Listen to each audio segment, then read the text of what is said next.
Assalamualaikum warahmatullahi wabarakatuh. Kali ini saya akan menjelaskan dan memperagakan salah satu bagian kegiatan pengolahan bahan perpustakaan di perpustakaan, yaitu penjajaran koleksi pada rak koleksi yang disebut dengan shelving. Jadi pada dasarnya shelving atau penjajaran koleksi adalah kegiatan penempatan dan penyusunan kembali koleksi yang sudah diolah ke dalam rak berdasarkan nomor panggil abjad judul yang dilakukan sesuai pedoman atau sistem yang ada di suatu perpustakaan. Baik, pada kesempatan ini saya sudah mempunyai 2 buku yang akan kita jajarkan koleksinya ke dalam rak. Jadi pertama kita lihat dari penempatan di rak itu berdasarkan nomor klasifikasi. Jadi ada nomor klasifikasi, ada 3 huruf pengarang, dan satu lagi adalah 1 huruf judul. Yang paling pertama yaitu berdasarkan nomor klasifikasi. Di dalam susunan rak ini diurutkan nomor klasifikasi mulai dari yang terkecil sampai dengan nanti yang terbesar, mulai dari 0, klasifikasi 0 sampai dengan 900. Oke, kita coba lakukan shelving.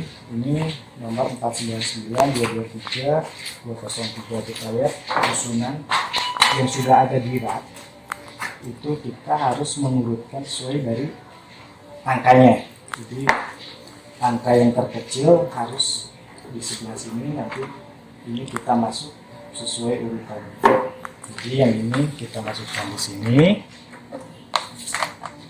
sesuai dengan urutan nomor kelasnya. Yang ini kita masukkan di setelah yang kamus.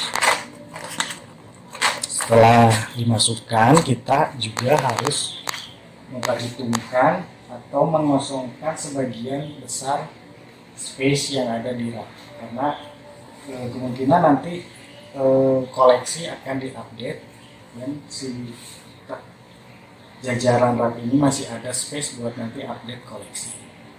Oke, sekian, terima kasih. Wassalamualaikum warahmatullahi wabarakatuh.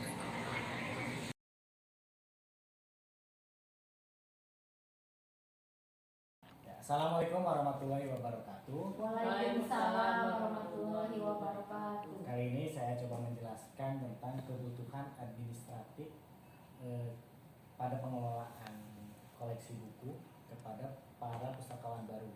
Jadi para pustakawan baru kita kasih orientasi mengenai pengolahan bahan perpustakaan.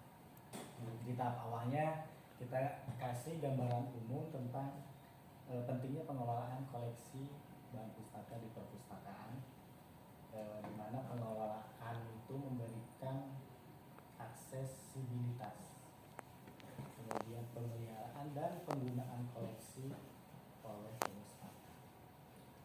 Yang pertama yaitu proses inventarisasi koleksi, di mana semua koleksi dicatatkan dalam suatu buku induk, atau kalau di perpustakaan yang sudah otomasi bisa menggunakan sistem atau aplikasi manajemen perpustakaan.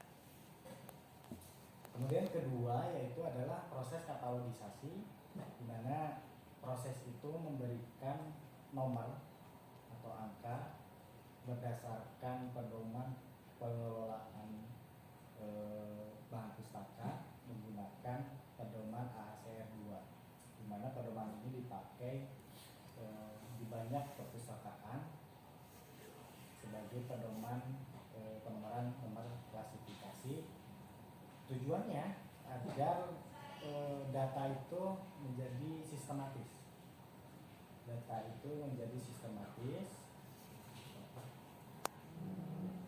Dan dapat mudah diakses oleh pemustaka. Jadi hasilnya itu tetap untuk kebutuhan pemustaka. Kemudian yang ketiga yaitu penentuan nomor klasifikasinya.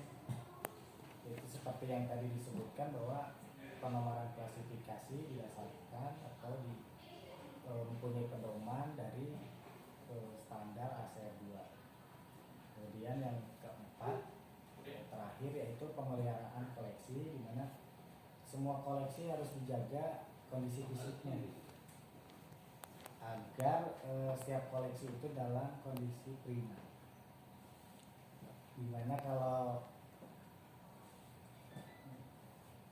kurangnya atau gak primanya koleksi itu akan mempengaruhi kepada kepuasan para pemustaka. Jadi sekian, terima kasih. Wassalamualaikum warahmatullahi wabarakatuh.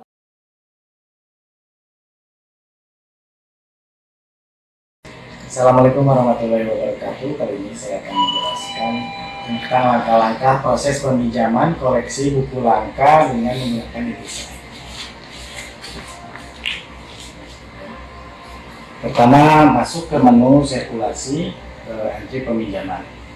Kemudian masukkan nomor anggota pemustaka. Kemudian kita klik tombol cari anggota. Setelah itu masukkan nomor barcode atau nomor induk dari buku.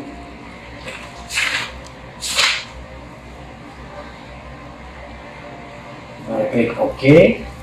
Kemudian nanti muncul halaman seperti ini, tinggal langsung kita klik simpan. Nanti ada notifikasi kalau transaksi peminjaman telah berhasil. Kita bisa melanjutkan untuk pencetakan struk peminjaman ataupun tidak, itu opsional tergantung dari setiap perpustakaan. Sekian, terima kasih. Wassalamualaikum warahmatullahi wabarakatuh.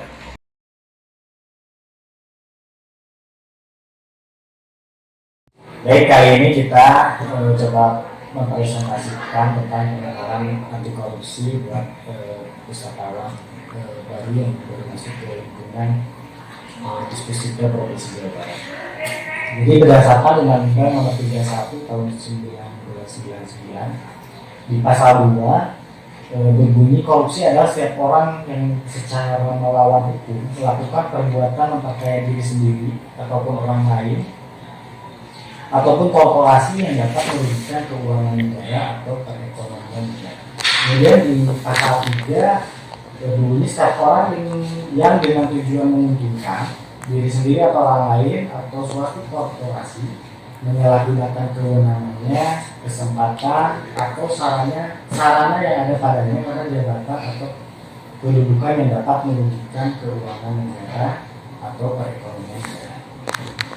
Itu menghasilkan 5 ciri-ciri korupsi. Di antaranya yang pertama itu dilakukan lebih dari satu orang. Biasanya pelaku korupsi itu tidak hanya satu. Biasanya ciri-ciri yang utama dia pasti lebih dari satu orang. Kemudian merahasiakan motif atau keuntungan yang diraih dalam setiap kegiatan. Berhubungan dengan kekuasaan atau kewenangan tertentu. Ya, biasanya orang berkuasa, mempunyai wewenang, mempunyai kedudukan, biasanya akan lebih mudah karena bisa menggerakkan atau menekan orang di bawah. Kemudian berlindung di balik pembenaran hukum. Kemudian yang kelima, melanggar kaidah kejujuran dan norma hukum. Itu sudah pasti. Dari awalnya memang sudah berbuat tidak jujur. Kemudian dan menghasilkan yang keenam ini, mengkhianati kepercayaan. Kemudian masih dari yang tadi, jadi dalam Undang-Undang 31 tentang korupsi, juga di Undang-Undang Nomor 20 Tahun 2001, seperti ini lah, korupsi atau contoh-contoh korupsi yang ada di kita, itu menyebabkan atau merugikan keuangan negara, dari hasil suap menyuap, kegiatan atau pembelian barang, penggelapan dalam jabatan, kemudian perbuatan curang, yang tadi tidak jujur kan. Kemudian gratifikasi dari hasil suap menyuap, jadinya nanti gratifikasi ya, kita lolos dalam suatu pengadaan, kita suap kasih gratifikasi. Kemudian ada juga pemerasan, berarti tekanan karena punya wewenang, kekuasaan, gitu kan. Jadi memeras, bisa menekan atau memeras. Kemudian benturan kepentingan. Kemudian ada 9 karakter anti korupsi yang kita harus jaga sebagai ASN. ASN yang baru kita harus tunjukkan ke-9 karakter anti korupsi. Yang pertama itu jujur. Jadi yang paling utamanya yaitu jujur. Kemudian harus saling peduli, harus saling peduli pada teman-teman di lingkungan pekerjaan. Kemudian mandiri, tapi bukan mandiri sendiri ya. Jadi mandiri ya. Kemudian disiplin. Kemudian ada juga responsibility atau tanggung jawab, hardworking, kerja keras, sederhana, berani, dan yang pasti kita harus adil untuk semua. Kemudian prinsip-prinsip anti korupsi ada 5: akuntabilitas, transparansi, kewajaran, kebijakan, sama kontrol dari kebijakan tersebut. Nah, ini untuk penutup, tidak ada satu lembaga pun yang mampu memberantas korupsi sendirian, termasuk KPK sendiri ya. Perlu peran serta seluruh komponen masyarakat Indonesia dalam upaya pencegahan dan pemberantasan korupsi. Kebetulan buat kita. Terima kasih. Assalamualaikum warahmatullahi wabarakatuh. Waalaikumsalam warahmatullahi wabarakatuh.